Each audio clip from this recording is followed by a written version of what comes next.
Hello, everyone. It is Alvaro Cortez Jr., aka Lance Danger. Good evening. Another day, another live stream. I haven't live streamed in like about a week. It was like a cursed live stream. Everything that could go wrong went wrong. It was very strange. I actually was thinking about putting that live stream down, but oddly enough, it's like one of my most shared live streams. It's like, yeah, guys, thanks a lot. Thanks for sharing that nightmare. To people's credit, people probably thought it was like an April Fool's prank or something because it was really a a crap live stream. It was probably the worst live stream I've done, mostly because of technical errors, really. Like, yes, like things kept happening. I actually busted out my green screen that I've had for a long time now. I busted it out, yes, because I was feeling fancy. My cat had a major case of the zoomies that night and actually knocked down the green screen at one point. Fun times, and I wasn't even drinking on that stream, I think. I think. It's just crazy times, really. It was fun, though.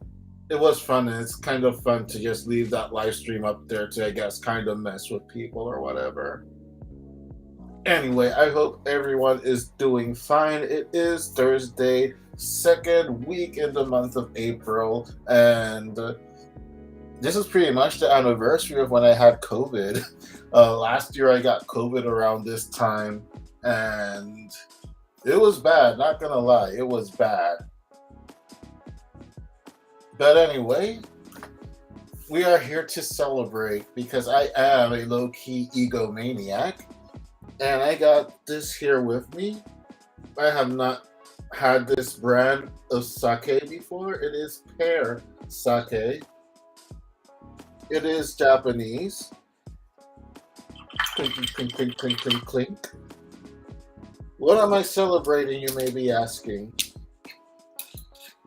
Well, if you follow me on my social media, specifically Facebook, my YouTube channel cracked the 50K views lifetime. Now, granted, I've had my YouTube channel for over 10 years now.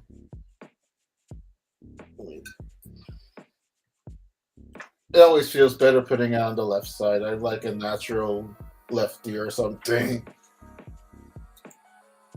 So, as I was saying, this here YouTube channel, if you're watching through YouTube or watch the replay through YouTube, has cracked the 50K views mark.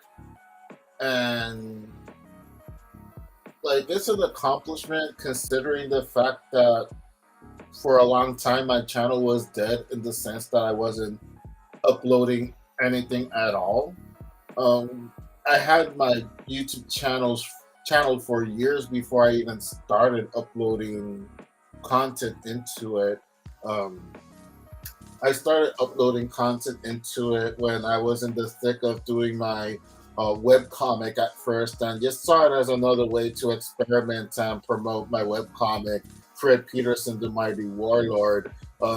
If you look at the early videos, like, I've rarely deleted any videos. Like, the only videos I've deleted have been live streams, actually, if they've been like either too crap or too over the top to an extent.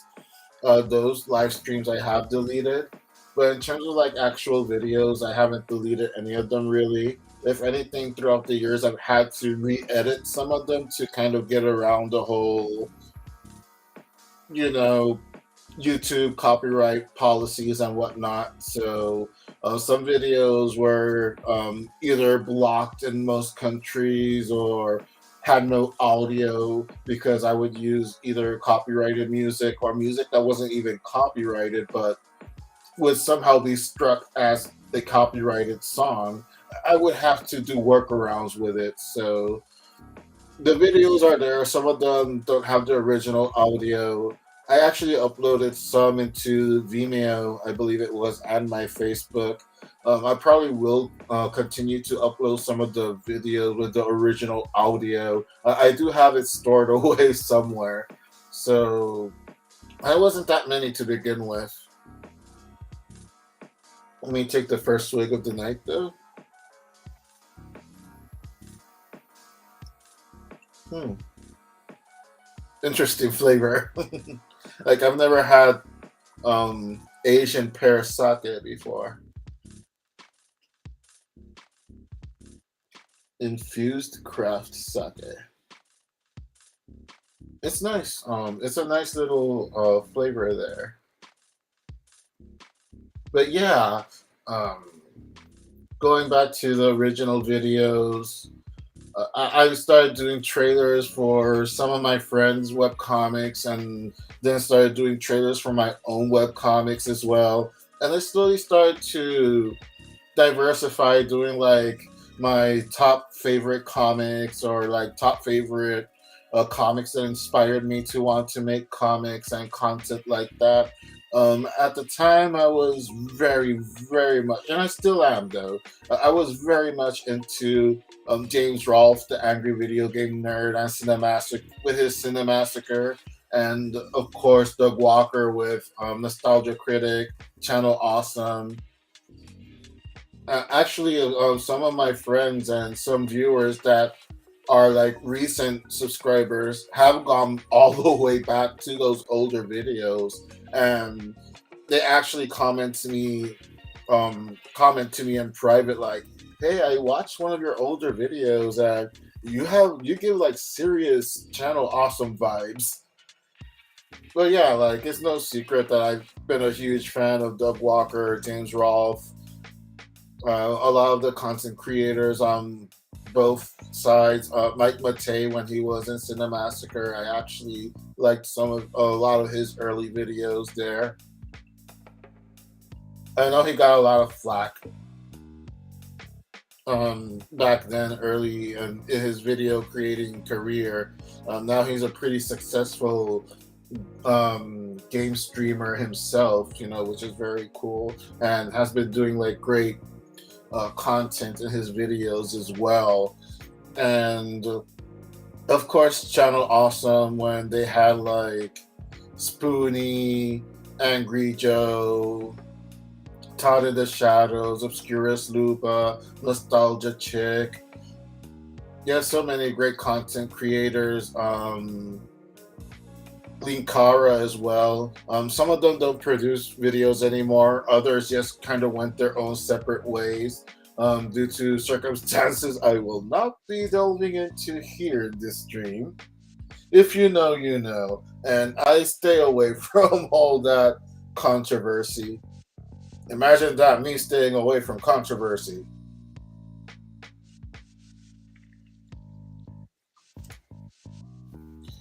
Like my channel, I believe I've said it before on other live streams or other videos. My channel back then actually was getting quite a bit of traction, to the point where the League of Super Critics, which was the channel that Channel Awesome actually created on YouTube, after they stopped doing YouTube videos, I went to Blip TV, when they were kind of like getting back into YouTube again. They created the League of Super Critics YouTube channel, which was essentially kind of like a clip show nowadays of their full episodes and new releases that they had at the time on Blip TV, before they, yes, you know, came back completely into YouTube as Channel Awesome.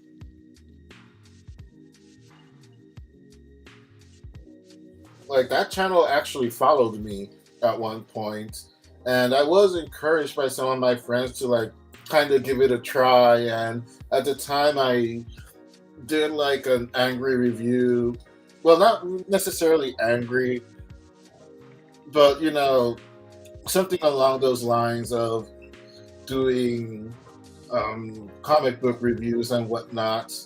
But if you've heard this before, I'm so sorry. But for those that haven't heard the story before, I felt like I was being a little too overly mean in the video that I had recorded and I showed to my friends. Like my friends loved it. They really wanted me to put it out there, but even though I was portraying a character in that video, I'm just not a naturally mean person. Like it takes a lot for myself to actually be mean. And I just decided to delete it. I never posted it. I may have posted a snippet somewhere, maybe. I'll probably double check if I did at some point.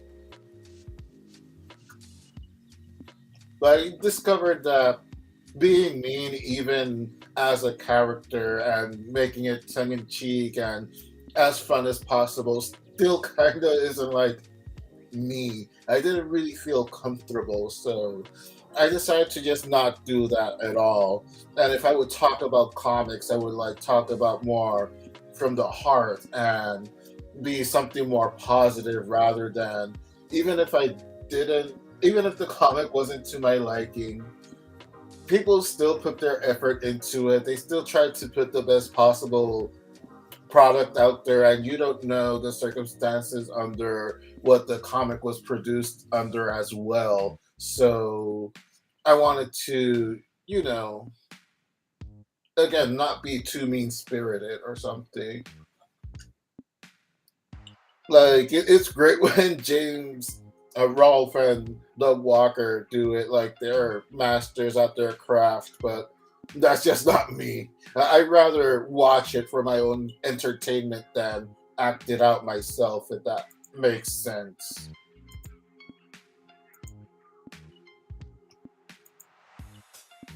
And my YouTube was actually getting quite a bit of traction.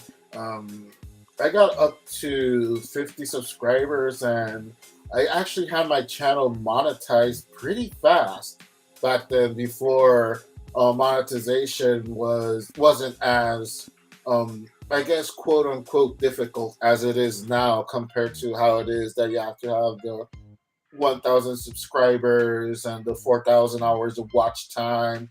You have to comply with other stuff as well to be even considered for monetization because they still have to review your channel as well. And I think you have to have the Google AdSense activated as well to be able to become a partner now on YouTube over this last couple of years.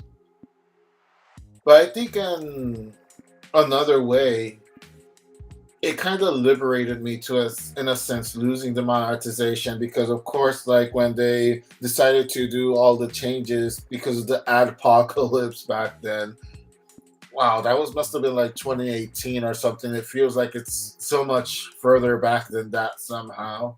Like so much has happened, man. Too much has happened.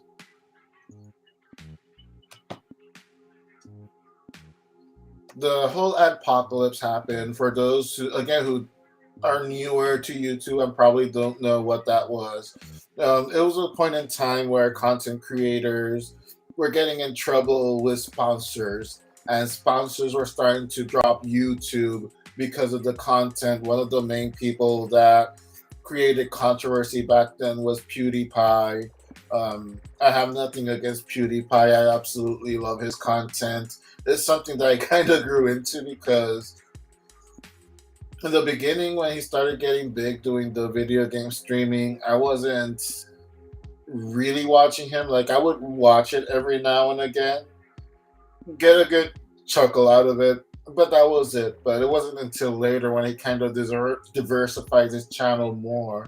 That's when I actually really started liking his content.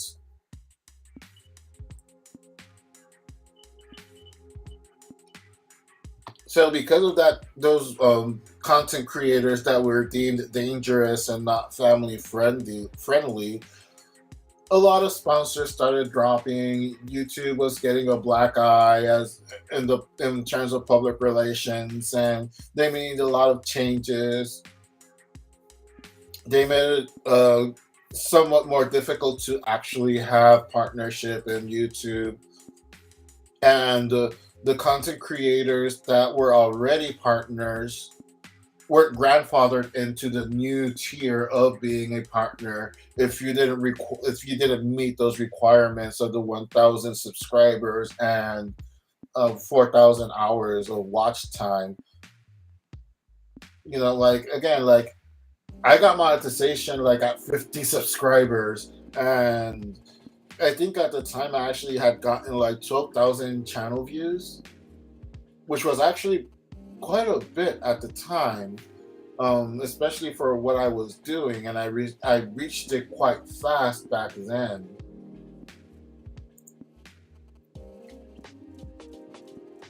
Hey there, Scout Bubba. How are you doing tonight? Hope everything's going well.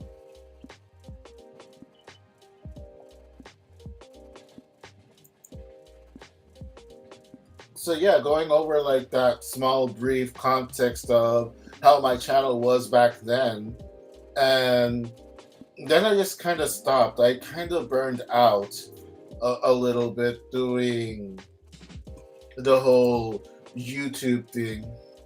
Ah, good to hear, Scout Bubba.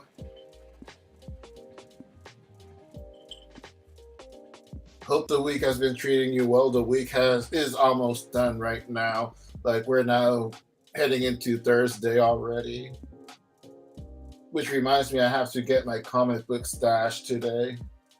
That's always a good thing to look forward to. In case you're just joining, like I'm just kind of like doing like a small celebration of reaching 50k views on YouTube, and kind of just self-indulging in like past stuff on my channel, and talking about how easy us content creators had it when at 50 subscribers and like 10,000 channel views, you were already like a qualified for YouTube partnership back then.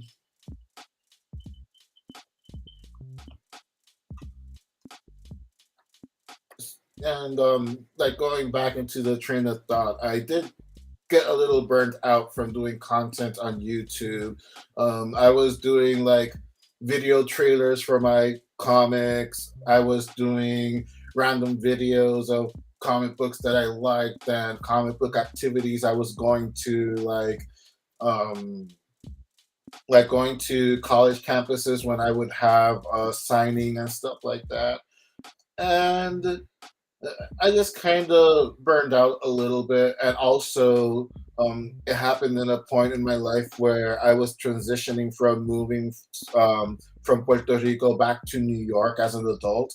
So when I moved to New York, that's kind of like where I lulled again in doing content on YouTube, because I really didn't have the time at first because I was getting used to living in the big city again, getting working on my comics, and it was just like a big life change, and it was like a culture shock as well because New York in the 2010s, believe me, it's a lot different than New York in the 1980s. I grew up basically in Serpico era Williamsburg. Like there was a crack house every other building, and going from that to like coffee houses now and restaurants and like pottery class buildings, it's like big change. I don't know if I ever talked about this publicly or not, but it was so bad that era in the 1980s when I was living in Williamsburg as a kid growing up. um Actually, a criminal ran into the building where my family and I used to live growing up. We were living like in the fourth floor or whatnot. And there was this criminal, I guess, or something, that ran into the building hiding from the cops. And this one cop got into the building running after him. And when he caught him, at least from what my mom said, because she observed the whole thing through the peephole on the door, you know. and the cop grabbed the criminal and just literally bashed his head into our apartment door. And afterwards, like, the guy stopped struggling and the cop took him away. And after that happened, like maybe an hour later, my mom just kind of peeks her head out of the apartment and just starts scrubbing the blood off of the apartment door. So yeah, it was like that kind of neighborhood back then.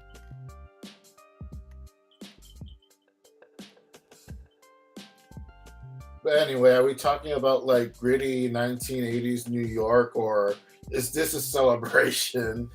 Um, Moving back to New York, I didn't have like the time or to be able to dedicate to YouTube, or at least as much as I would have wanted to at some point. And also, I kind of needed the break as well. So I kind of took that time off from YouTube. Then I slowly, once I grabbed like having my feet on the ground back in New York, so to speak, like maybe a year or so later, that's when I slowly started posting trailers for my comics again. I started posting spoken word videos from my lyrics and poems that I've written, which I'm going to do again, by the way, soon. I've written like a bunch of new songs that I haven't uploaded just yet. It's just a matter of timing, really, to be able to record and like batch record them and start putting them up on YouTube again.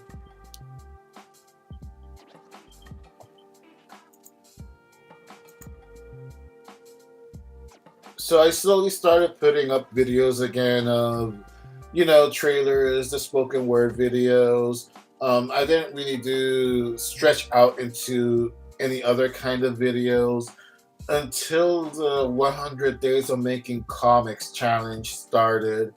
Once I discovered that, and once I got into a Facebook group of it, actually, that's when I was starting to make content on YouTube again more consecutively, more consistently. I was trying to post as much as possible during the week, to be able to post at least most of the 100 days of myself creating a comic and finishing projects and whatnot.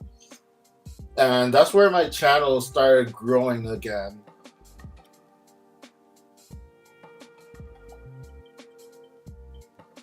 That's when my channel started growing again. It was starting to gain more traction.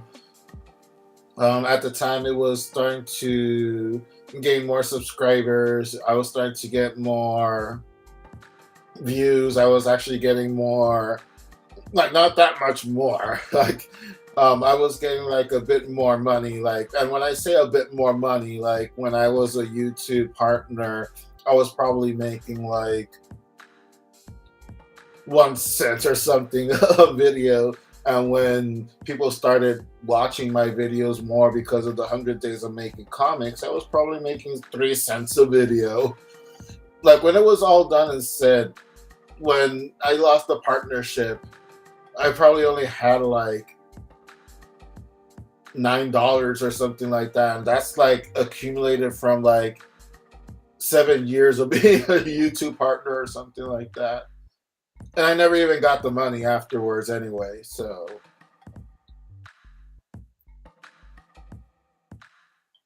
I'll drink to that.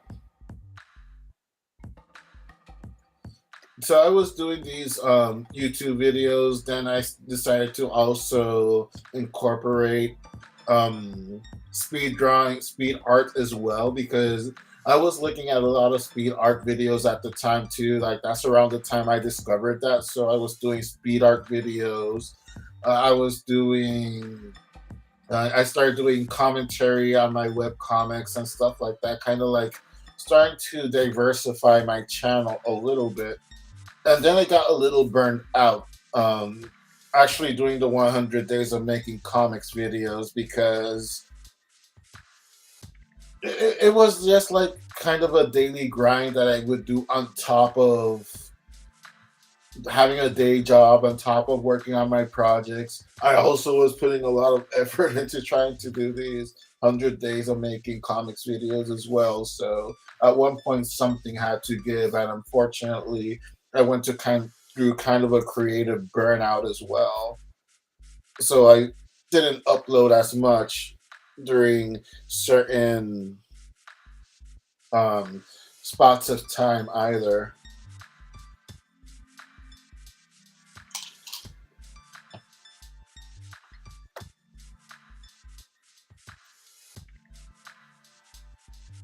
Again, for those wondering, I'm having Asian pear sake, moonstone.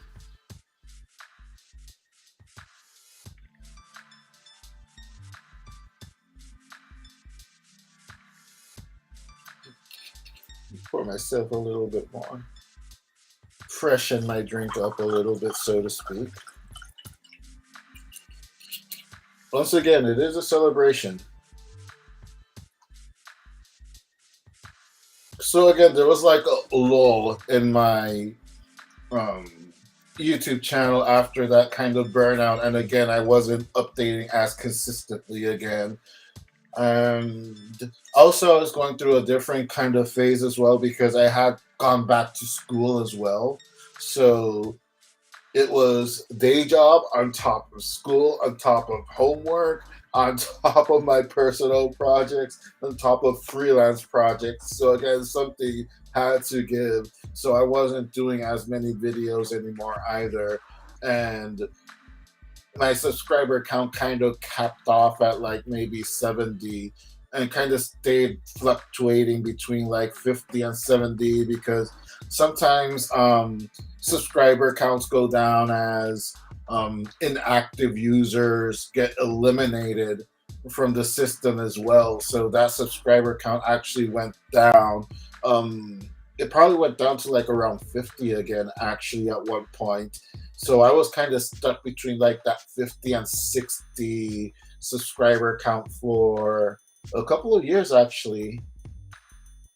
And then I just decided to kind of slowly get into the YouTube grind again. Um, After I got COVID, actually.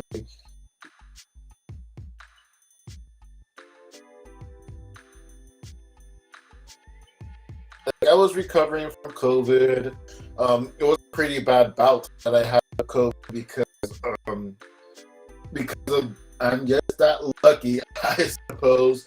I actually got COVID mixed with food poisoning. I actually found out I had COVID because I got food poisoning. For those that haven't heard the story, it was in 2021 last year. The lockdown wasn't as serious as it was in 2020. A lot of places were starting to open up again. Throughout the whole pandemic, I actually was working. I was an essential worker, so I was working from home, but sometimes I would have to go into the office to either have meetings or whatnot. So thankfully, I did work throughout the whole pandemic, and even though at points I would have to go through all the boroughs almost. Luckily, I didn't catch COVID then. But then, like, the oddest thing happened. My girlfriend and I ordered delivery food from a Thai place. And as soon as I saw, like, the delivery guy, he looked very weird.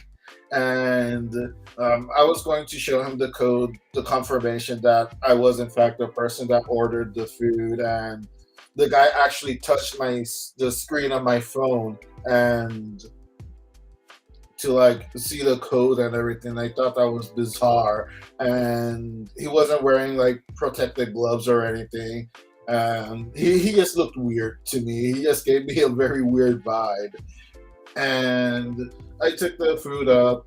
We ate, and I was going to wash my hands and such after I got the delivery. I was going to wash my phone, but something happened that distracted me. I don't really recall. And then the following morning, like I was having like violent food poisoning symptoms, and since my girlfriend and I are foodies, we get food poisoning every once in a while, specifically myself, because we do like to try and eat a little bit of everything and experiment and whatnot. Um, I started to have like these violent food poisoning symptoms, and I was just thinking to myself, this will blow over in a day. But then 2 days passed by, 3 days passed by, and I'm actually starting to get worse. And I'm starting to develop fevers as well. And that's when she took me to the doctor, to the emergency, like City MD, which is kind of like an emergency room type deal if you're outside of New York City. And when she took me and they um, took my pulse and everything, like my heart was apparently racing, like it was like at 300 beats per second or something, like something ridiculous like that. The nurse actually looked very scared because she thought I was like having a heart attack or something. I'm like, no, like I'm short of breath, but I don't even feel my heart racing. But by then I was having so many chills and so many other symptoms that I really didn't feel even my heart racing as badly as they said it was. So from there, like, they told me, well, you could either go in an ambulance to a hospital, or you can drive to the hospital, or you can take a taxi or something to the hospital. Like it was like no other option. The only options that I had was which way I was going to get to the hospital. So we went ahead, we took an Uber, went to the hospital. They do all the necessary tests on me. They also do the COVID test just as a precaution. And after a while of waiting, when the nurse comes back with the results, she said that all the results um, came back with the usual results that are similar to food poisoning cases, but that I also tested positive for COVID. And when she said that I also tested positive for COVID, my girlfriend and I just kind of look at her and just went kind of like, okay, because it kind of didn't hit us when she said that. So she just kind of looked at us again, like awkwardly, and she said, "You, sir, you have tested positive for COVID." And that's when we kind of look at her, then we look at each other, and then we look at her again and go like, at the same time, like, what? Like how? Because like we were super careful. Like we were the ones that would wash our hands, would always have hand sanitizer, would always put rubbing alcohol on bags and our shoes and whatnot when we would get home and shower immediately. At the time, we also had roommates that weren't very great. I don't want to talk about my old roommates. Let's just say that I'm happy that we don't have roommates anymore. I'll leave it at that. And there was this one roommate in particular that I've spoken about in other live streams that was just unique. Unique is the nice way to put it. Um, he was sick for a spell actually during that height of the pandemic. So we don't know if I probably caught it from that guy. It could have been the delivery guy. I could have gotten it in any variety of ways because you never know, especially back then. Even the CDC didn't really know. Like they would say it would be this or that or this or that, so it's a mystery how I even got COVID to begin with, especially combined with the food poisoning I was going through.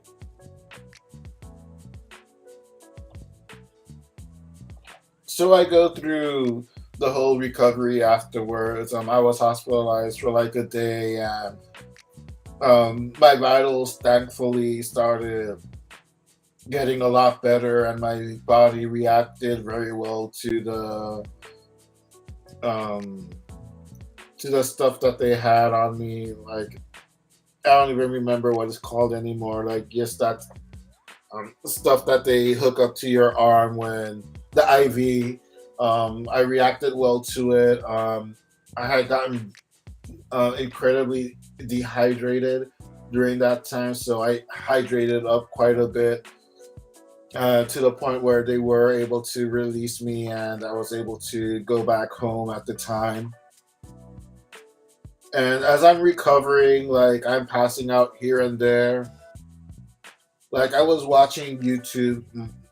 That's pretty much how I would pass the time. I will watch YouTube and see like this new crop of content creators and see other comic creator peers that were making their own videos, and that kind of gave me the bug to come back to YouTube actually.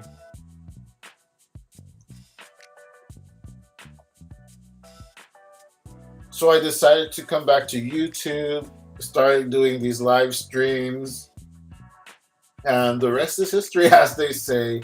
And I feel a lot more free compared to back then. Like before I had monetization, it was a lot of fun to do YouTube, actually, to do those kind of silly videos promoting my comics and whatnot, doing those like top five, top six comics and such. That was a very fun time. And then when it got to the monetization, there was like some subconscious pressure, I guess, to like kind of like if I'm gonna put content out there, I might as well try and make some money off of it because why not? It's a little extra change for a rainy day, if you get my drift.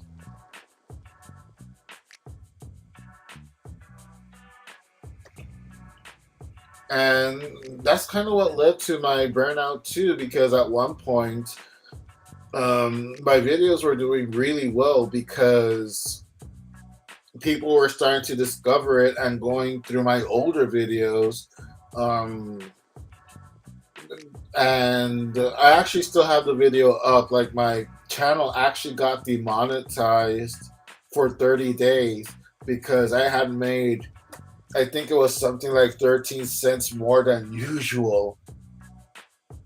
And if I made 13 cents more than usual, that is certainly suspicious. And um, they flagged the channel to like do an investigation and review it because they believe that it was a bot that was actually doing all the views, and they consider that sponsor fraud or something like that, where you pay bots or whatever to spike up the views so that um, sponsors would, of course, give you whatever money it is that they give YouTube that they disperse to the content creators.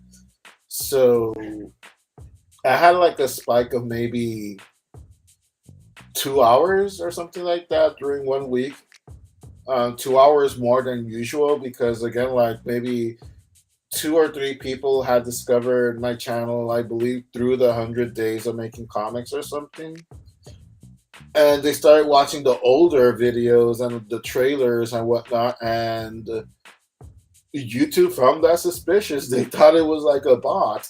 And that really angered me when that happened. Not because I was losing the monetization, but for that period of time. But it's the principle of the thing, if that makes sense.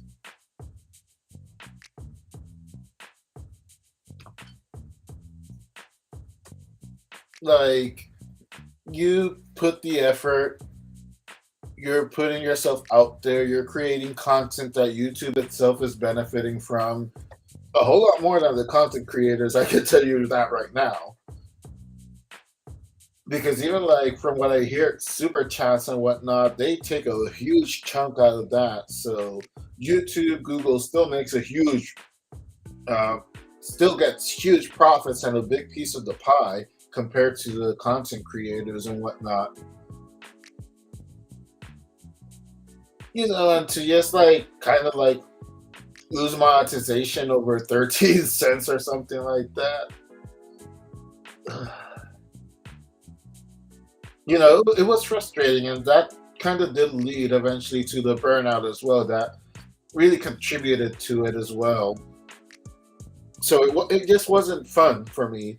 It wasn't fun doing YouTube anymore. So it became like on the lowest of the low priorities when it came to like doing creative stuff and producing content, like my comics and blogs and whatnot. Like YouTube was like at the bottom of the totem pole after that.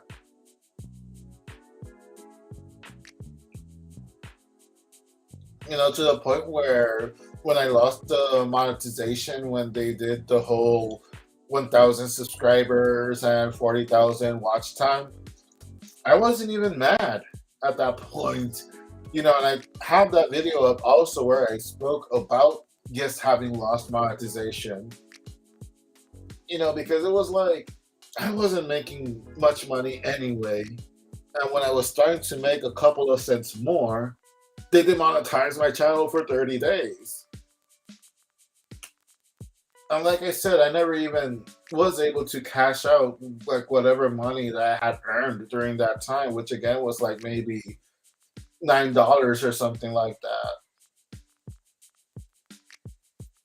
In like 5, 6, 7 years that I was a YouTube partner back then. So yeah, that would definitely burn someone out from making YouTube. But I guess I kind of got that bug when I saw other fellow creators doing their own videos, and it kind of got me nostalgic in a sense, and it made me kind of long for the days where I would do YouTube for fun. And this has probably been the most fun I have ever had doing YouTube now. And I think it's kind of been showing because last year, um, by March, when I was like starting to do more regular videos again, I was stuck in like 60 subscribers and maybe um 19,000 views lifetime on the channel. And almost 1 year later, that has gone from 60 subscribers to almost 170 subscribers.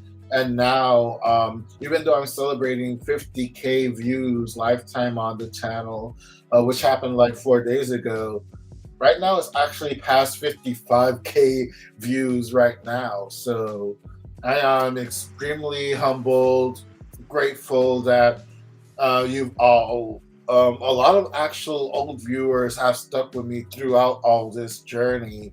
And I've gained so many new subscribers that are just wonderful people as well. And I really am grateful for every view, every like, every comment.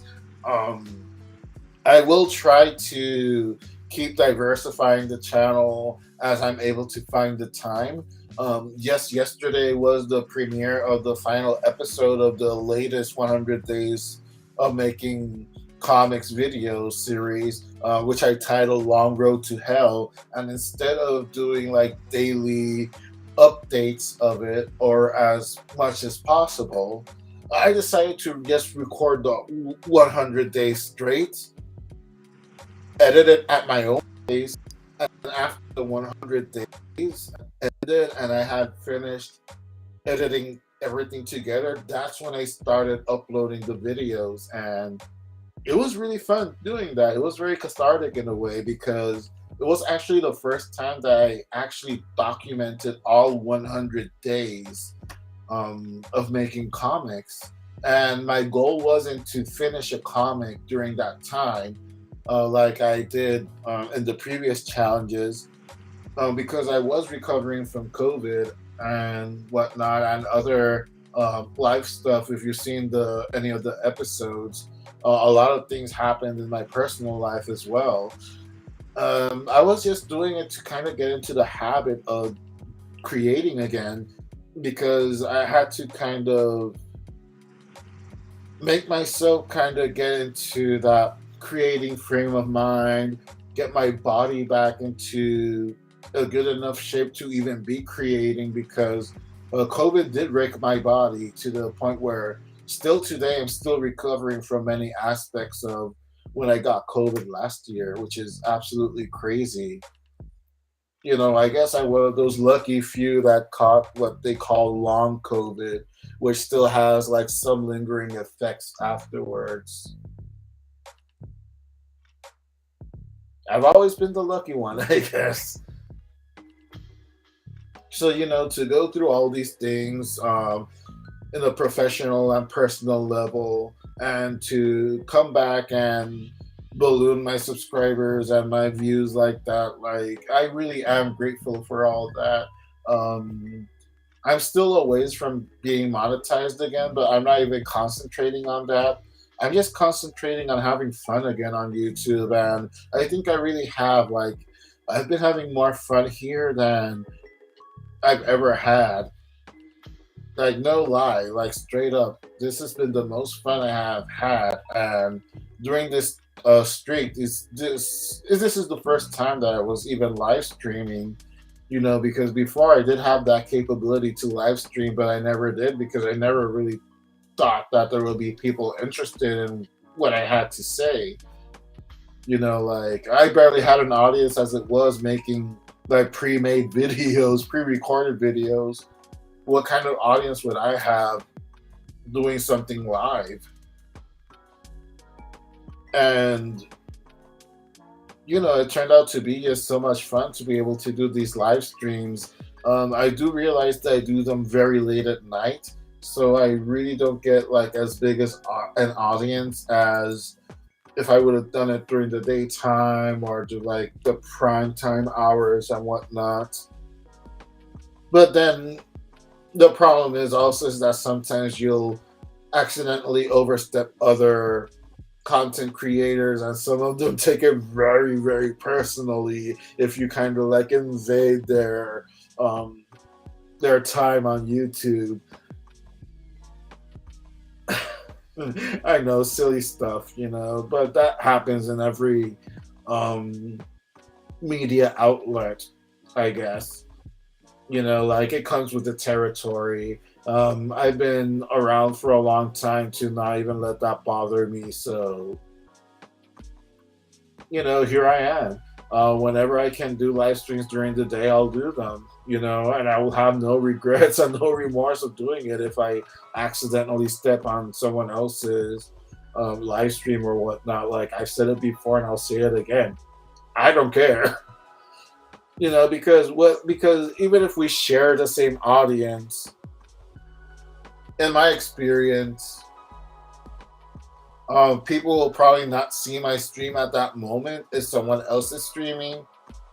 But after everyone else is done streaming, then they'll come and watch the replay of my video, and vice versa. So at the end, we all get about the same amount of views either way, whether it happened live or on the replay. So I honestly don't see the problem.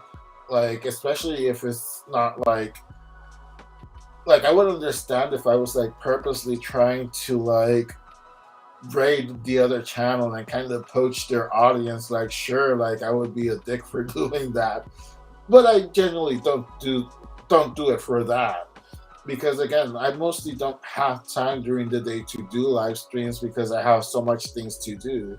Usually it's around this time of day that I actually am able to have that time and flexibility to just kind of relax and have a conversation, either with myself or if anyone else is awake, and we have conversations and whatnot.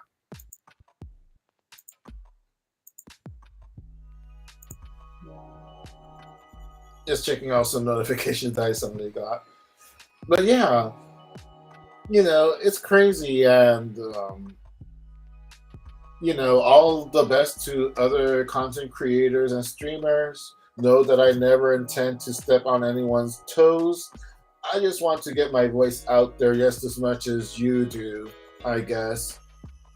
Like, there's plenty of space to do that, at least in my opinion, especially if our crowds don't necessarily watch one another. So it's all good. It's all good. Don't worry. I'm not trying to steal views from anyone. But again, this is a celebration because not only did I get to the 50K views on YouTube today in the mail, this is issue number one of En Matatan. It's a comic that came out in Puerto Rico, and I co-wrote this. And this came out like 2 years ago, and I finally have my copy.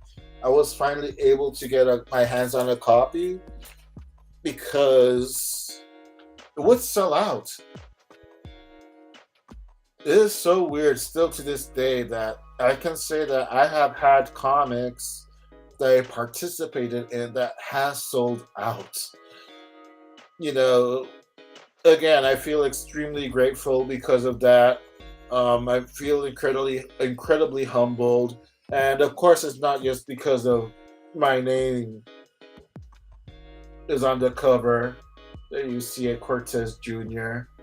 I co-wrote it with the extremely talented Jose Cruz, who is the founder of Silver Island Studios. Let me just show the logo there a little bit.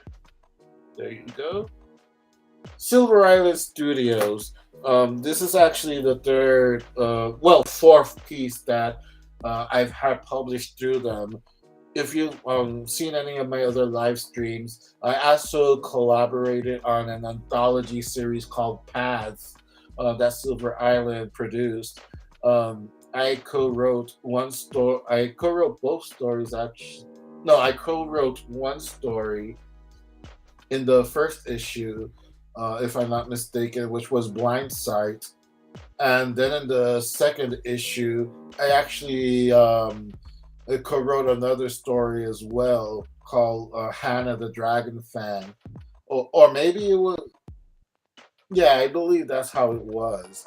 Like, I'm sorry, like, I get a little bit confused myself because originally it was going to be in a different order, but at the last minute, Jose decided to switch it up and he changed some of the stories into different issues. So even I'm a little bit confused. Like, I could probably look it up right now, but I don't want to put you guys through that.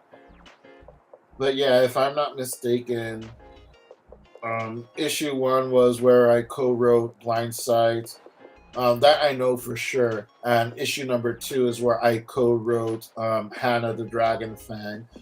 Very fun comics to do. After that, I participated in a special issue of the subject named Alpha Art Gallery, and I actually did an illustration instead for that art gallery rather than just making a story or writing a story or whatnot. And of course, issue number one of El Matatan. This is the one that came afterwards. I've had like the huge, such great luck, I guess, that the first printings of issues one and two of Pass sold out. Again, it's kind of mind blowing to actually say that something I participated in sold out. And issue number three of Pass, which I was not involved with, it did very well as well. I think it eventually also sold out as well. And of course, Matatan. This is comes out of a character that I created in issue number one of Pass. Um, for those that haven't heard the story, this character was just kind of like a throwaway, typical villain that I had created for Blindsight, the heroine of the story, to essentially beat up and just kind of like show off her powers and whatnot. And as things tend to happen, he became incredibly popular. Like, he became popular to the tune where he started making cameos and appearances in other titles afterwards. Like, it was crazy, and it led to this comic And this comic has sold out. It's sold out in comic shops in Puerto Rico. It's sold out in activities in Puerto Rico. And right now, I was able to get finally a copy for myself from um, another colleague, Pedro Cortez, no relation to me. Um, he has his own like reselling page on Facebook where he helps other Puerto Rican creators resell their comics at conventions and activities for them. I'm actually considering getting into contact with them to see if um, we can get like Project New Wave and eventually Warlord to have him help distribute that into Puerto Rico eventually as well. So he actually had a few copies left over. Not too long ago, he was at a convention in Puerto Rico, and Matatan actually the batch that he took over there sold out as well. So I probably have like one of the last copies. Like I actually ordered two because I like to order two or ask for two copies of what I've worked on, just so I can like frame one, so I can like remind myself like this is what you're doing it for. You created that, you had a hand in that. Get your ass in your seat and make more. And save the other one for me to just kind of like flip through it in case I need to write the character again, also to kind of like keep the voice of that character fresh in my mind. And also to show around to friends or people that are curious to kind of get a glance at it as well. Like this is actually one of the most proud comics that I've been involved with. Like it was such a fun script to write. Kind of like with past issues 1 and 2. Jose Cruz kind of came with the beats of the story and the backstory of the character. And then I would write kind of a story and dialogue based around all of that kind of plot and beats that Jose already had in mind for that story. So I would write the first draft. I would email it to him. He would go over it, and actually, he would actually just take the first draft and just kind of edit it a bit and move it around according to like his vision as well. So it's a pretty collaborative way of doing it. It's a very interesting way of doing it because as a writer, I rarely have the opportunity to actually kind of co-write something. So this is actually something that's very cool. It keeps my mind sharp also in the sense of keeping myself humble to the fact that, hey, I am writing this, but someone else is going to look over it and add or subtract from it as well. So you have to maybe swallow a bit of ego, a bit of pride of like I can't be like, no, I wrote this and this is how it goes. You have to be a complete team player to be able to do that, in my opinion. And it was a great experience doing that. If I'm not mistaken, Jose Cruz is actually working on doing an issue number 2. I do have other Path mini stories written for that anthology as well. It is currently on hiatus, but it is going to come back eventually, and eventually it will have the other stories that I wrote as well. And I'm actually working behind the scenes with Jose Cruz with other stories that hopefully will come out soon and will hopefully also entertain anyone that's willing to give it a chance. I'm just kind of gonna open this here because I haven't even opened it. Like I literally got this today. Well, not literally today. You know what I mean. I got it Wednesday. Yes, as the post office was closing. Yes, the fantastic cover. I believe Wilfredo Santana is the cover artist. Actually, he was the colorist. Um, the cover artist is called Bonks Seriosa. Yes, a great, great cover. The interior artist is an old friend of mine called Efrain Crespo.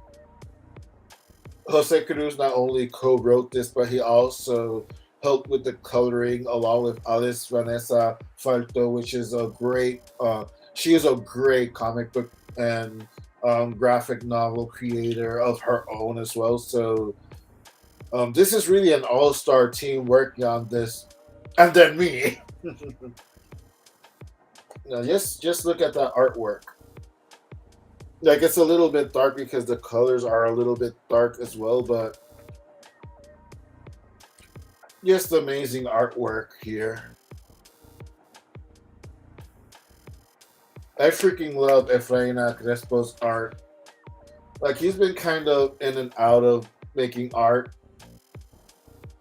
and I know that it must have been kind of difficult because I am that writer that if I know that you're going to do a great job, I am going to milk your art for all it's worth. I am going to challenge you.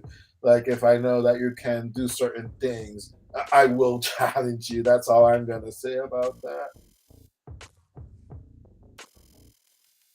This is just fantastic artwork. Like look at this splash page. Look at this fucking splash page, people. This is just amazing to me, at least in my humble opinion. I may be a little biased, but I am a great fan of comic book art, and this is just fantastic comic book art, in my opinion. Like I don't want to like give too much away from the story. It's basically the origin of this character. It is in Spanish though, so if you know Spanish, you can definitely search for Silver Island Studio in Facebook, and you can get in contact with Jose Cruz there to see if he still has any copies available. Though I believe he is still sold out of this one in particular. But you can get in contact with Mundo Comic Press. Actually, let me just look that up real quick on Facebook. So that way, you guys, if you're interested in purchasing the comic or if you're interested in seeing what else is available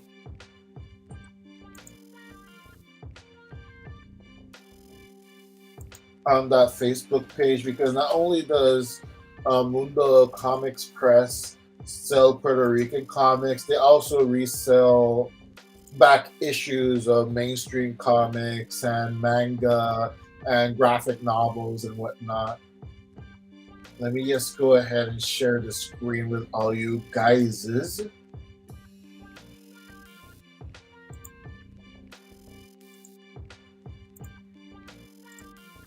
Yeah, I'm learning to be a little bit quicker.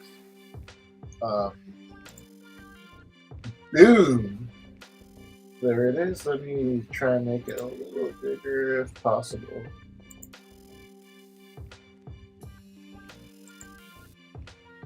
Sorry if I'm giving you guys a seizure right now by doing this, but here you go. That's Mundo Comics Press.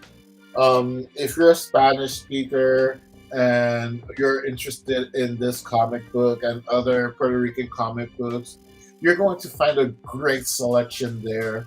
And if you're interested in back issues of other more mainstream comics and image comics, some indie comics, you can check out what they have there as well. They deliver to the US. They're very fast. Like I ordered this like on a Friday or something like this, something like that, and I already had it by like Tuesday. The only reason I picked it up on Wednesday was because I didn't have time to go to the post office, but it was right there waiting for me when I got there. So it arrived like on Monday or Tuesday, something like that. Like the date is written on the envelope. I have it somewhere around here.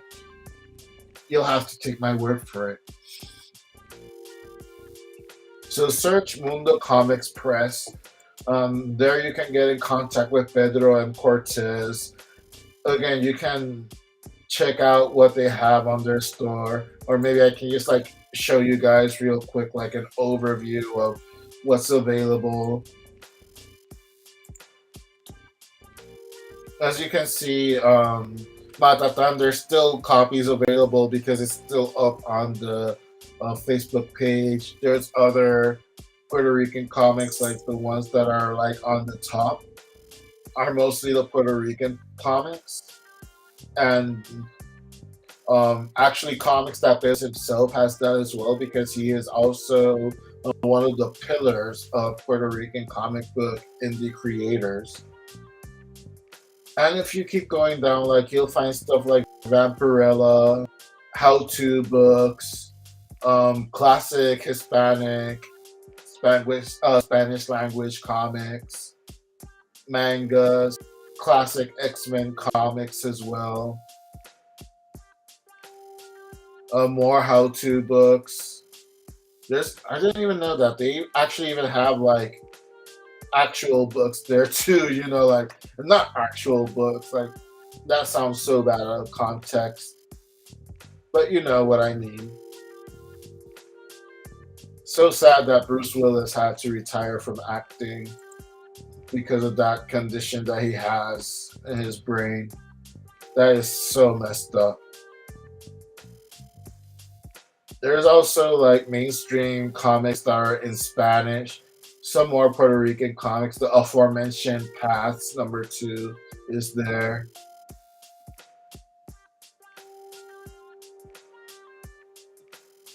And as well, as I said, there are some mangas as well, English.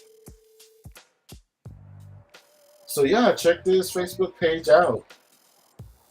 Like you might find something cool like Wolverine and the Punisher. That actually does look kind of cool. There's like 90s Catwoman stuff. Oh, that's Showcase 93. That was like the anthology DC was doing at the time to kind of showcase different talents. Yeah, there's a lot of interesting stuff here. So you guys can definitely check that out. Yes, stop sharing for a sec. There you go. Stop sharing. Again, Gran Matatan. Well, here it's called El Matatan. I'm kind of just used to calling him El Gran Matatan because that's how he introduces himself to people. Like it's like saying, "I'm the Great Matatan." Matatan, of course, being kind of like slang of like a tough guy, a gangsta or something. So he's like basically saying, "I'm the tough gangsta." Yeah, I think I'll never like talk like that in a stream again. Uh, that's almost as cringe as my cringe stream from last week. It's not even April Fools anymore. It's not even the alcohol. I'm just naturally cringe, I guess. But I wouldn't have me any other way. Because if I don't get along with myself, I sure as heck not going to get along with anyone else. Even if I am an introvert. Alright, so that little celebration aside, I also wanted to give like a couple of updates as well. Um, Actually, let me double check something real quick because I know some of you are still waiting on news for Project New Wave issue #3 and the Cannon Girl Truthful Comics Edition issue 1. Um, as we stated before, both of them were done way earlier, way before months ago. In the case of Project New Wave issue #3, all the files and everything was paid for since December of last year, and the Canon Girl Truthful Comics edition, that was also uploaded and paid for since January. We got our personal copies to go over to see that everything printed well, but it's still not up available at Indie Planet. And I actually got in contact with them over the weekend, kind of like asking, like, hey, it's been quite a few months now, just touching base. Wanted to make sure, is everything okay? And they did reach back to me. They reassured me that both issues are on the queue to be uploaded into Indie Planet. There's just been an inordinate amount of comics that has been ordered through Kablam to be published, more than they're used to. So they're like working around the clock and putting in a lot of hours throughout the week to update as much as possible the site. But they did reassure me that there's nothing missing. It's not some kind of glitch or error. It is in the queue to be uploaded. It's just going to take a little while longer for it to finally be available in print and digital. In the meanwhile, we are going to try to find other resources to make everything available to you guys, like the Comic House app. All three issues actually of Project New Wave are up on that app right now. So if you subscribe to the Comic House app, it's the alternative to Comixology. It's called the Netflix of comic book streaming. You'll be able to stream all three issues of Project New Wave. Of course, issue number three is not available anywhere else right now, until Indie Planet does eventually update everything. And the other way would be ordering it through Manuel Carmona himself, the creator artist of Project New Wave, since he would have the ability to order through Kablam a good size of copies so he could sell it himself online and mail it himself. That's another alternative. Except that it would take a little bit longer since Kablam would have to print it out and mail it to him, and then he would have to mail it to anyone else that would buy it. Though I think he does have a nice stack of copies that he ordered when he did the first batch of orders, which is something I probably should have done myself, but I didn't have the foresight that um, it would take so long for Indie Planet to update stuff into Indie Planet. So hopefully soon, hopefully that issue will be resolved, no pun intended, and everything will be up there. So that's the deal with that. We've been working on our websites, the Truthful Comics website, and our individual websites as well. Let me share the Truthful Comics website real quick.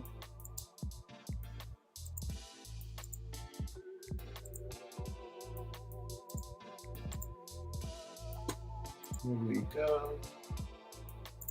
Truthful Comics. Boom. That's the Truthful Comics website. Manuel has been updating more blogs and kind of putting up schedules of where he's going to be at and conventions and whatnot. I'm going to be more involved in making blogs as well of Truthful Comics.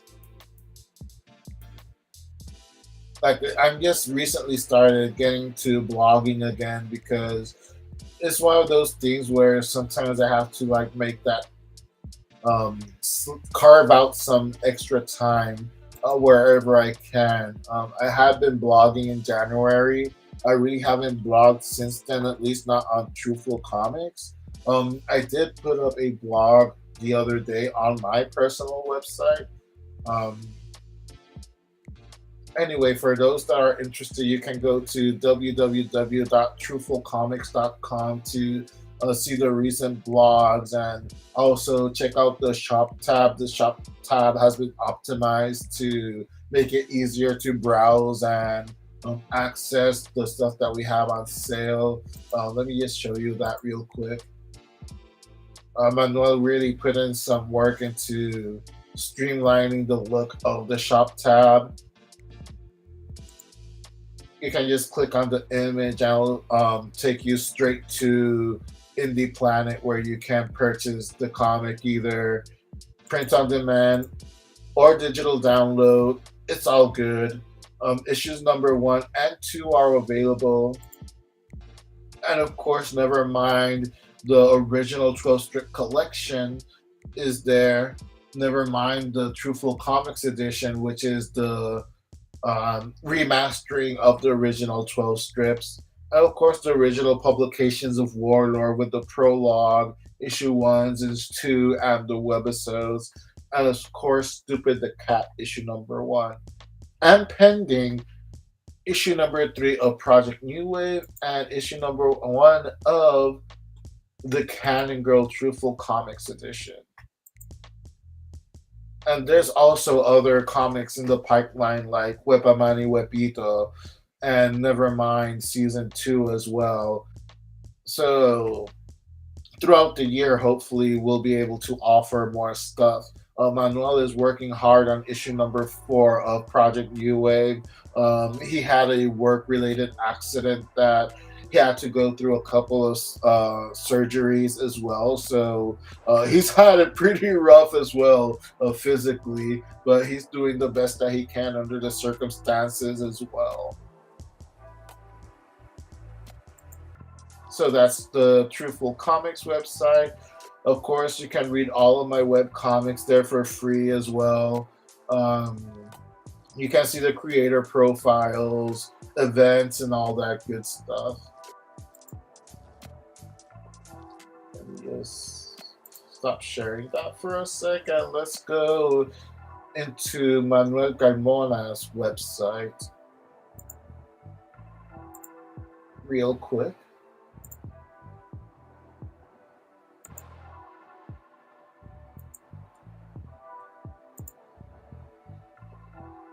Right, so this is Manuel Carmona's website. You can also see he has, of course, his about page, and he has his commission prices and whatnot. Leave that up there for a second. As you can see, $15 for a sketch, 25 for an inked sketch, 35 with an inked with shading sketch, and $50 for inked and colored, like the whole shebang. And of course, you can check out his blogs. Like he's posting like some of the podcasts that he's involved with, and of course the By Indie Comics Days. The Thundercats, he's one of the co-hosts on that podcast, which is part of the Comic Book Crusaders network, as well as the Think Indie podcast as well. It's part of the Comic Book Crusaders network as well. So you can definitely check out what he's up to on his website. That would be The Art of Manuel Carmona, TheArtofManuelCarmona.com.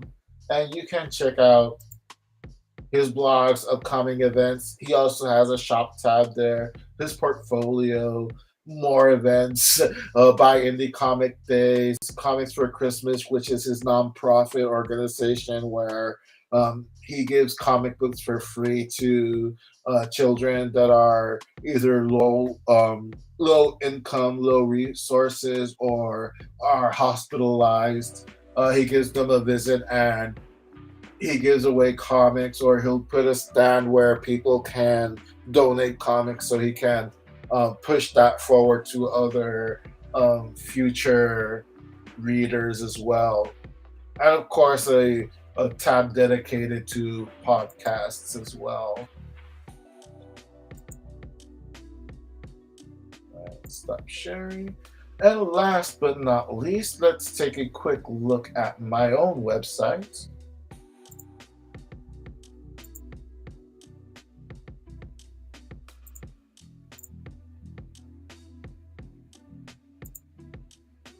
And boom. That is artofivaro.com, artofalvaro.com. That's the landing page for my website. As you can see, I have up to speed like the stuff that's currently on sale for myself, such as the aforementioned Nevermind the Original 12 Strip Collections, Nevermind Truthful Comics Edition, which is the remaster of the original 12 strips, and of course, Stupid the Cat Ain't It the Life Truthful Comics Edition. Pretty soon, the Cannon Girl, hopefully, and Project New Wave issue number 3 will be up there as well. But you can check out other stuff from my website as well as the About page, portfolios, web comics, my YouTube channel, another shop tab, and of course the blog. I've been blogging. I made my first blog in a while where I talk about the signing I went to for We Have Demons with Scott Snyder and Greg Capullo, and how I was able to get a figure that I really wanted to get signed by them. The only problem was that their signing coincided with a day that I had jury duty. I don't want to give spoilers. I guess it is kind of a spoiler since there is the picture there with the autographed figure. But if you wish, you can definitely check out the story over there. Like, it's a very uniquely me kind of story with that classic Cortez look. Right? Let me go ahead and stop sharing here for a bit. And now that I got all that out of the way, I do want to like talk about what the title of this stream is about, levels of success. You know, it does have to do with what I was talking about, you know, me celebrating the 50K views on my site and whatnot. And I kind of like wanted to talk about briefly, or as brief as possible, because I've gone on for like almost an hour and a half now. This is officially one of my longer live streams now. Though lately, that's kind of how my live streams have been, like in the witching hour, anywhere between like an hour and a half and 2 hours. I just wanted to talk about levels of success, and what is successful for one person doesn't necessarily mean it's the same barometer of success for a different person. You know, like lately I've been kind of observing numbers everywhere, and people kind of like throwing numbers out there like a weapon against other people to kind of look down on them,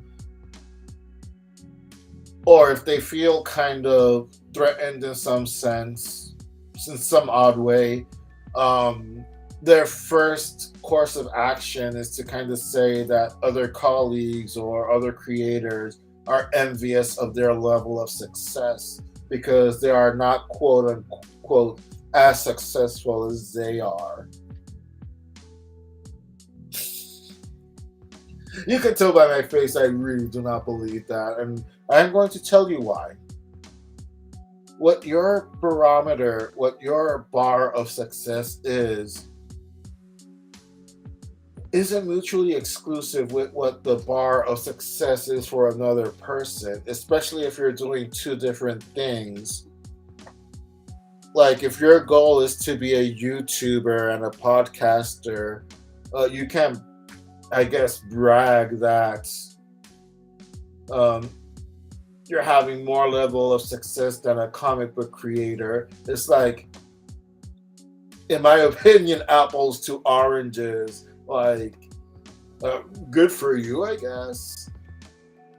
Like, if you want to seek validation in that sense, you know, you do you do whatever makes you comfortable, and you do whatever, I guess, gives you confidence. But at the end of the day, that's kind of like a hollow, fake confidence, in my opinion. Because what is success at the end of the day? Is success having a lot of your comics being sold? Is success having a lot of viewers on your recent video? A lot of downloads on your podcast? A lot of merch being sold? Like, what is the barometer of success? To you personally, and I guess like asking in general if anyone wants to jump in, either in the live or the replay. What would your barometer, what is your bar of success? Is it to be able to live off of your art? Will you say that you are successful because of that, because you don't need a day job anymore and you're living off of your creations? Or is it because you're outselling another certain creator that you're in competition with for one reason or another? Would that be cataloged to you as successful?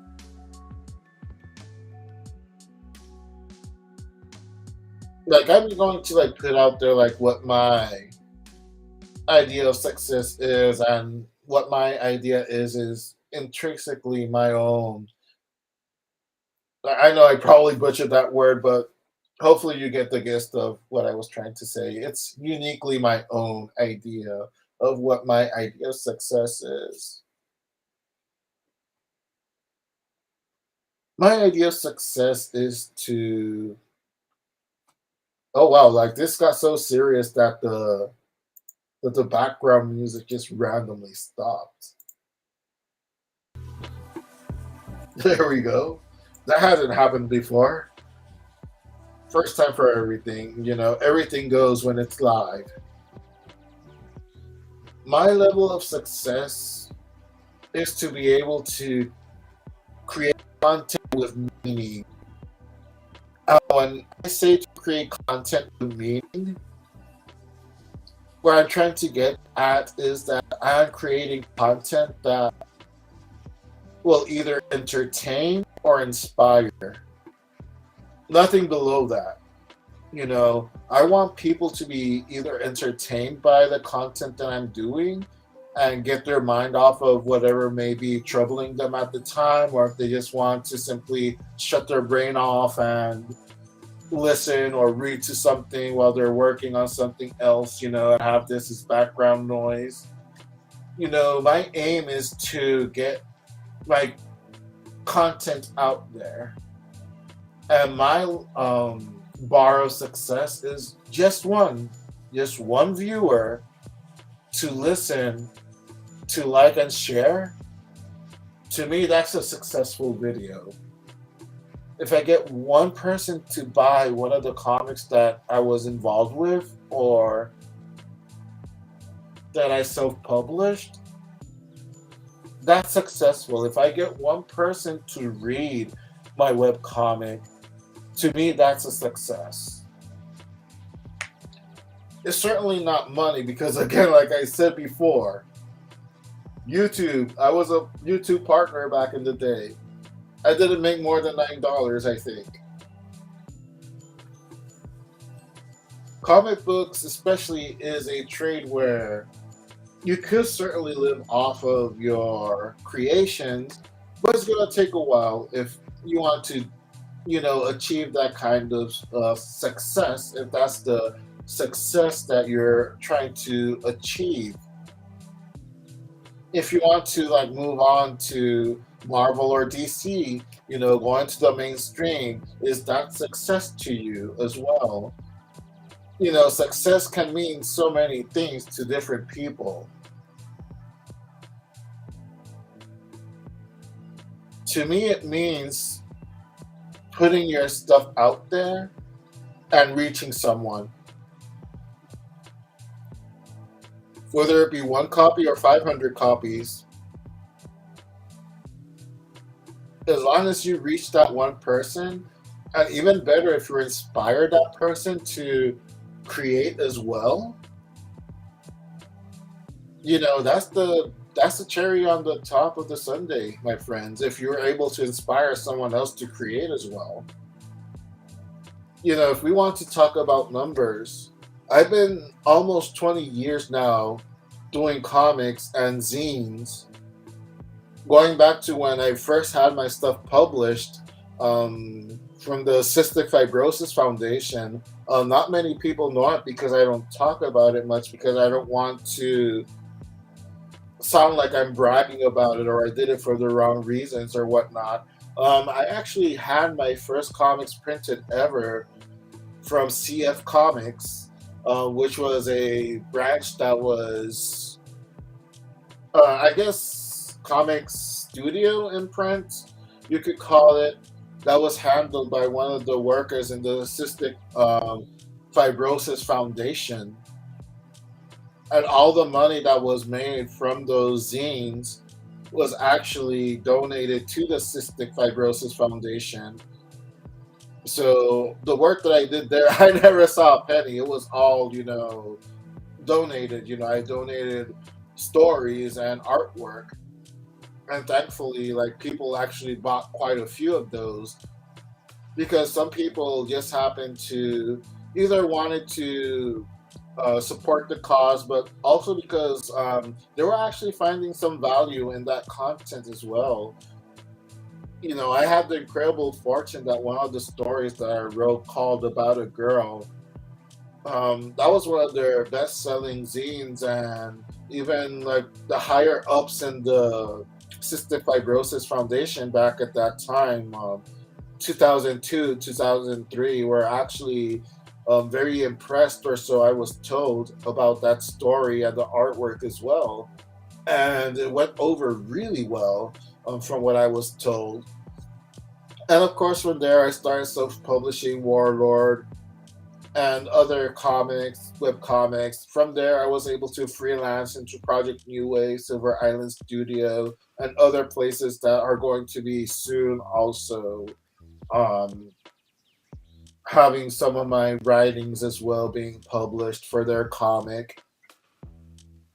If we're going to talk numbers, bare minimum, from when I started 20 years ago, and this is very, very cautious, lowballing it because I always kind of underestimate myself as well. I would say about 1,000 issues of stuff that I've worked on has been sold since that day, since 20, almost 20 years ago, or about 20 years ago. Sorry, a fly is zooming around. 20 years ago, at a low estimate, over 1,000 issues of stuff that I've worked on between CF Comics, between my own comics, between Project New Wave, which has been selling pretty well, and of course, the Silver Island Studio stuff, which I mentioned before, sold out in various comic book stores and activities.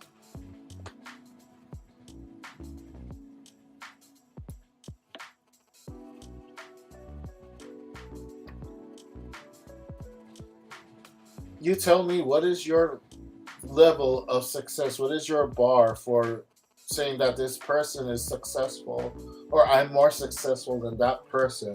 Because once you start using numbers as a weapon, you kind of dehumanize yourself and you dehumanize the other person as well once you start looking down at that person. You're just tearing someone down. And as I mentioned before in other live streams and videos, something that I really admire about Gary Vaynerchuk, one of my all time favorite quotes: I don't want to be the tallest building by destroying the other buildings around me in the block. If anything, I want to see other buildings surpassing me. And I am so competitive. I have a very competitive nature. because I guess it is kind of like a syndrome or something. I think it is. It happened with Tom McFarlane too, like frustrated sportsman syndrome or something like that. I think it is a thing because again, like my parents raised me to be an athlete, and I played a lot of sports when I was growing up. So I am extremely competitive, but not competitive to the point where I want to see the other person do badly. On the contrary, I want the other person to do great because, iron sharpens iron, steel sharpens steel, I want to see somebody do something so cool that's going to make me say, okay, I have to up my own game, not because this person is doing better than me, but because I know I have it in me to do better than myself. Because even when I was at my most competitive in sports and basketball and volleyball, whether I lost by a point or whether I lost by 50 points, or if I won by 1 point or won by 100 points, I would still go to the competitor, to the opposing team, and be like, hey, good game. Win or lose, good game. I'm that type of person that would just say good game and actually mean it.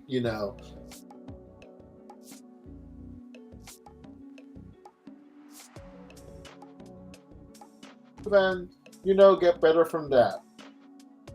The same thing with comments. And I all private my competition, straight up. Whether you're indie, whether you're mainstream, whether you're with one group, whether you're with another group, you're all my competition. Let me get that straight, right? Once again.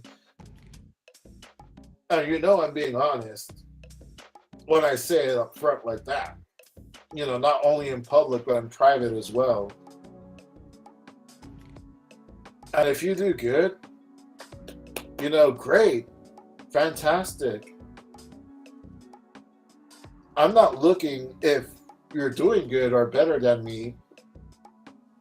I'm looking at if you're doing something that's cool, and that's something completely subjective. And if you do something cool that motivates me to do something, even better for everyone, because at the end of the day, it's the readers and the customers that benefit from that.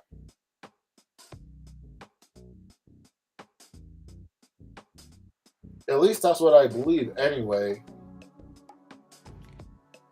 Because if there's something that kind of irritates me, to be honest, is someone to come, like, say they're doing stickers or something, they're sticker artists, they're print artists, and they'll probably make a couple of bucks, probably sell around the same amount of material that you sell at a convention or something. And in their mind, like, prints and stickers are like something easier than to do than comics, which I guess it is, because you're doing a single static image as opposed to trying to be a writer, director, cinematographer, props, costume designer, and whatnot. When you do your own comic, like, yeah, it would be much simpler to make. So you might make maybe a couple of dollars more. That's no reason to look down on someone else that's creative and be like, huh, I did more than you. So what? Good for you. I'm in love with the process. Ultimately, like, I have connections that some of my friends have told me for years that I should just ask to be in the mainstream. And I don't, because I do consider those connections to be friends and not connections. And I know for a fact that sometimes they get burned out because we have mutual friends that are always hawking their stuff at them, like, kind of like, sure, like, hey, here's my comic. You can maybe show it around so I can get like a shot at Marvel or DC. I can't imagine being in that position, to be honest. Like, it would burn me out so fast, to be honest, because it would feel so fake to an extent, and I don't want to feel like I'm a fake. First of all, I want to try to, if I end up in the mainstream somehow, it'll be under my terms if I wanted to end up in the mainstream and I worked my ass off to get there, and not because I can just ask someone to accommodate a spot for me. If someone else can do it, more power to them. I'm not saying to not use any resource that you have available to you, especially if that's your dream to accomplish. Like, who am I to say that's right or wrong? I'm just talking about what's right for myself and as a creator.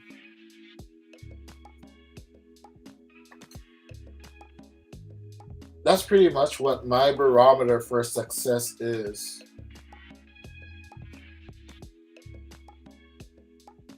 Like, I may not do prints. I have done like digital prints that I've actually sold. I am considering doing stickers as well to kind of like diversify my stuff as well and to be able to offer more content.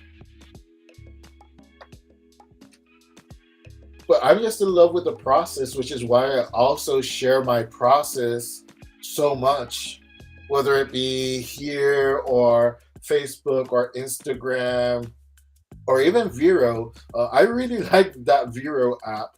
That's the app that's more popularized, I guess, that Zack Snyder is on that social media and he shares a lot of stuff there.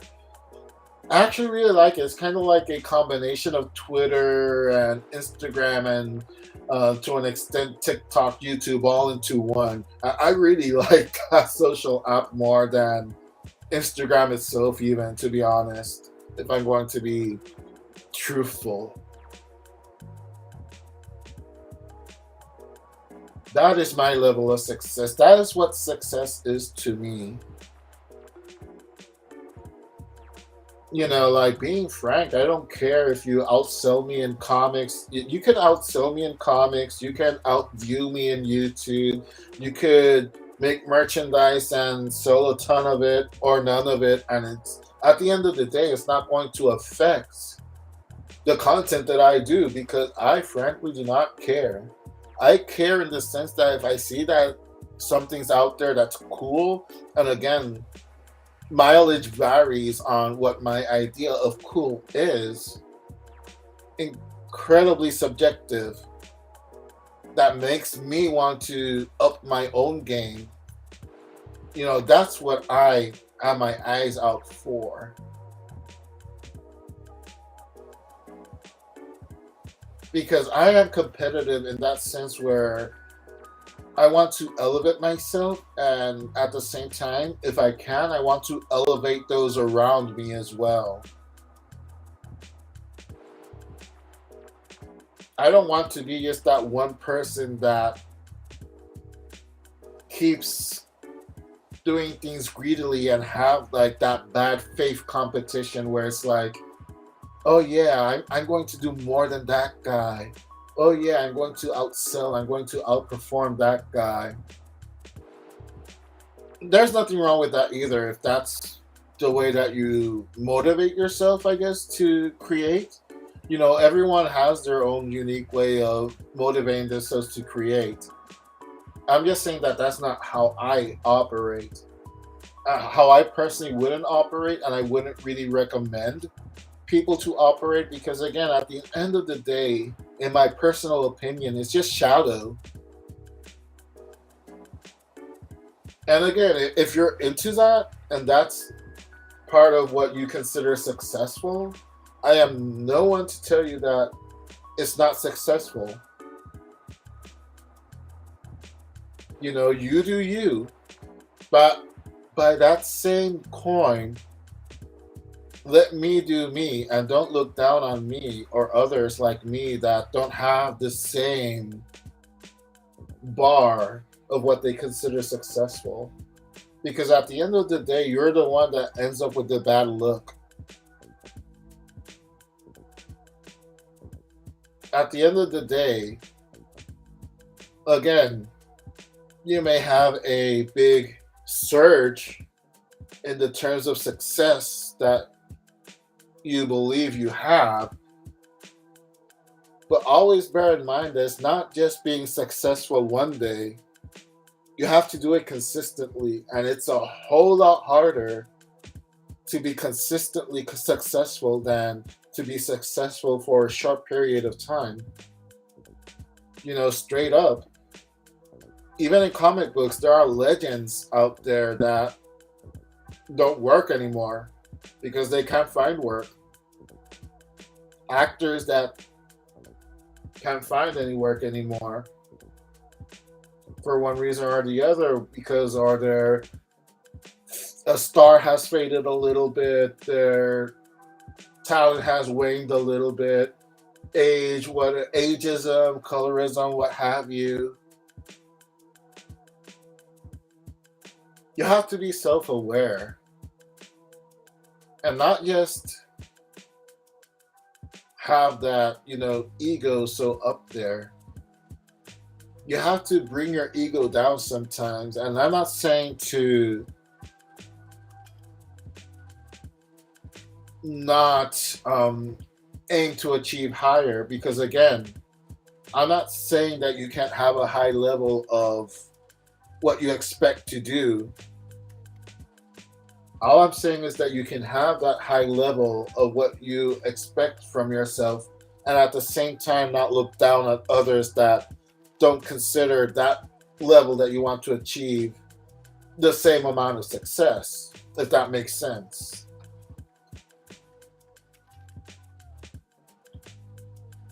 Again, like, thankfully, and I'm very grateful, if my name is attached to a project, I got to the point where it will do well. It would do good numbers for an indie project, that is. If I get to a higher level, like, we'll find out eventually if I'm interested or if the opportunity arises. Then we'll find out. Again, when I do YouTube, 50K views, and 50K, and out of those views, like, I would say a good 30K of those views has come over the last few months to a year that I've come back into doing YouTube more consistently.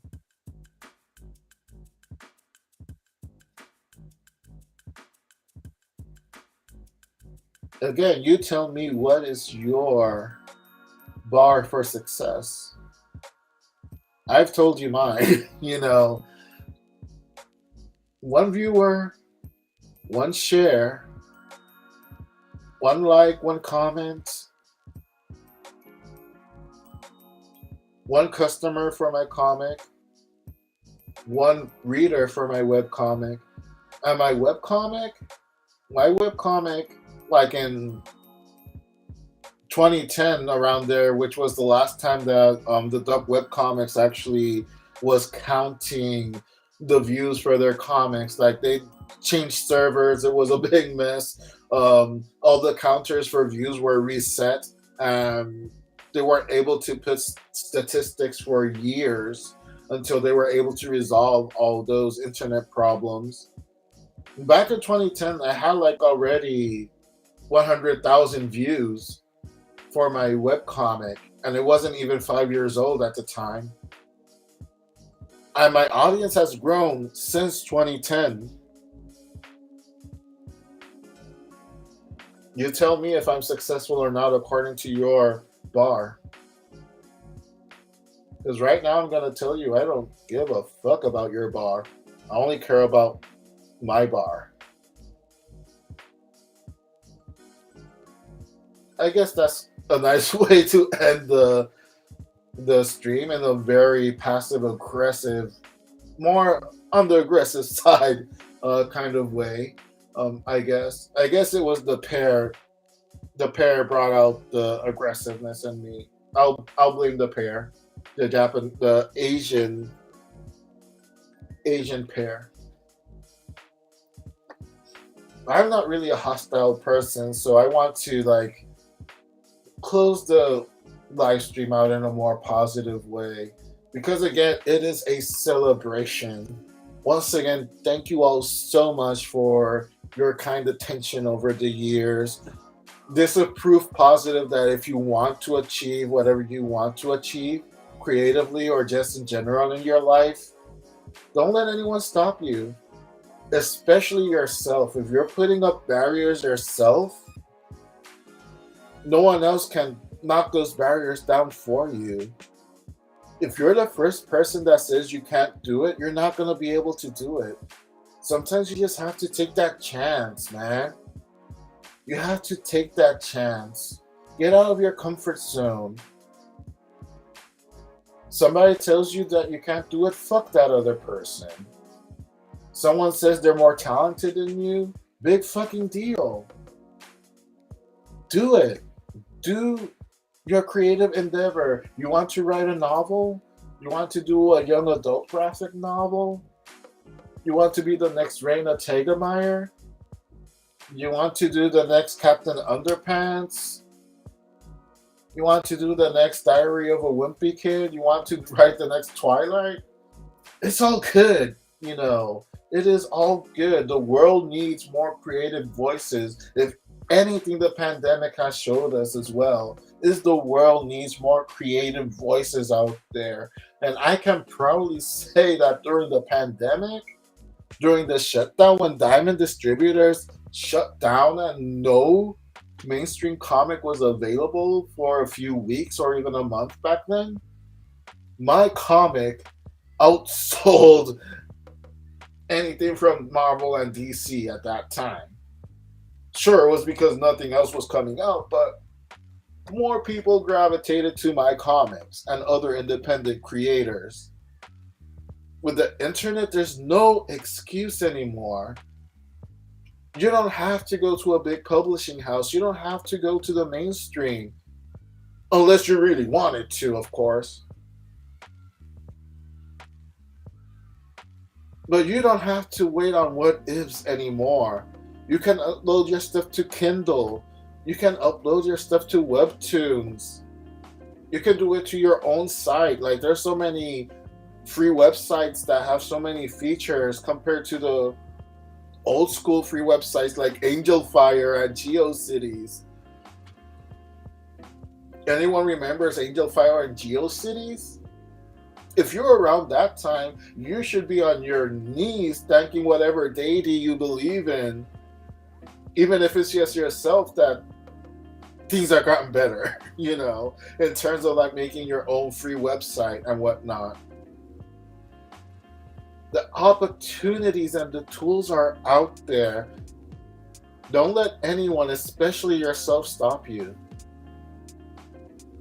And with that, I'm going to say goodnight.